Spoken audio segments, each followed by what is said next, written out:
आज एक कहानी सुना रही हूँ, सफलता का रहस्य। ये कहानी ऐसी है जो आपको अपने लक्ष्य तक ले जाने के लिए मजबूर कर देगी। कहा जाता है कि अपने कमजोरी दूर करना ही आपकी सबसे बड़ी लक्ष्य होती है। और जो अपने लक्ष्य को तक जाना चाहता है वो अपने अंदर की पहले कमजोरी को दूर करे। अंदर की कमजोरी जब दूर हो जाएगी तो आप अपने लक्ष्य को प्राप्त करने में कोई नहीं रोक सकता। इसी तरह एक कहानी है। प्राचीन समय में विद्यार्थी गुरुकुल में रहकर भी पढ़ा करते थे। बच्चों को शिक्षा ग्रहण करने के लिए गुरुकुल में भेजा जाता था। बच्चे गुरुकुल में गुरु के सानिध्य में आश्रम की देखभाल किया करते थे और अध्ययन भी किया करते थे। बरदाज को भी सभी की तरह गुरुकुल भेज दिया गया। वहाँ आश्रम में अपने साथियों के साथ घुलने मिलने लगा, लेकिन वह पढ़ने में बहुत ही कमजोर था।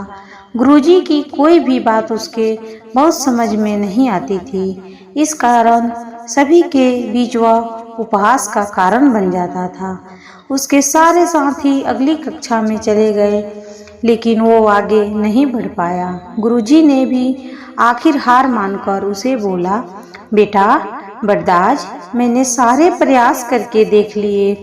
अब यही उचित होगा कि तुम अपना समय बर्बाद न करो, अपने घर चले जाओ और घर वालों के काम में हाथ बटाया करो। बरदाज ने सोचा कि शायद विद्या मेरी किस्मत में ही नहीं है और भारी मन से गुरुकुल से घर के लिए निकल गया।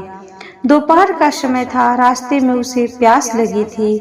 उधर उधर देखने पर उसे पाया कि थोड़ी दूर पर ही कुछ महिलाएं कुएं में पानी भर रही है और वह कुएं के पास गया। वहां पत्थरों पर रस्सी के आने जाने से निशान बने हुए थे। तो उसने महिलाओं से पूछा, यह निशान आपने कैसे बनाए? जो एक महिला ने जवाब दिया, बेटा यह निशान हमने नहीं बनाए, ये तो पानी खींचते समय इस कोमल रस्सी के बार बार आने जाने से ठोस पत्थर भी ऐसे निशान बन गए। बरदाज ने सोच में पड़ गया। उसने विचार किया कि जब एक कोमल से रस्सी के बार बार आने जाने से एक ठोस पत्थर पर गहरे निशान बन सकते हैं, तो निरंतर अभ्यास से मैं विद्या ग्रहण क्यों नहीं कर सकता। बरदाज ढेर सारे उत्सव के साथ वापस गुरुकुल आया और अधिक कड़ी मेहनत की। गुरुकुल ने भी खुश होकर भरपूर सहयोग किया।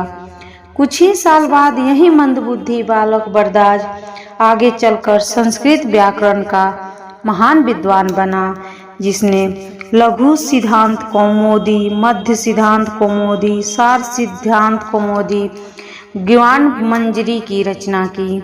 शिक्षा दोस्तों, अभ्यास की शक्ति को तो कहना ही क्या है, यह आपके हर सपनों को पूरा करेगी। अभ्यास बहुत जरूरी है, चाहे हो खेल हो या पढ़ाई या किसी और चीज में। बिना अभ्यास को आप सफल नहीं हो सकते हैं। अगर आप बिना अभ्यास के केवल किस्मत के भरोसे बैठे रहेंगे तो आखिर में आपको पछतावे के सिवा और कुछ नहीं हासिल होगा। इसलिए अभ्यास के साथ धैर्य, परिश्रम और लगन रखकर अपनी मंजिल को पाने के लिए जुट जाना ही सफलता की कुंजी होती है।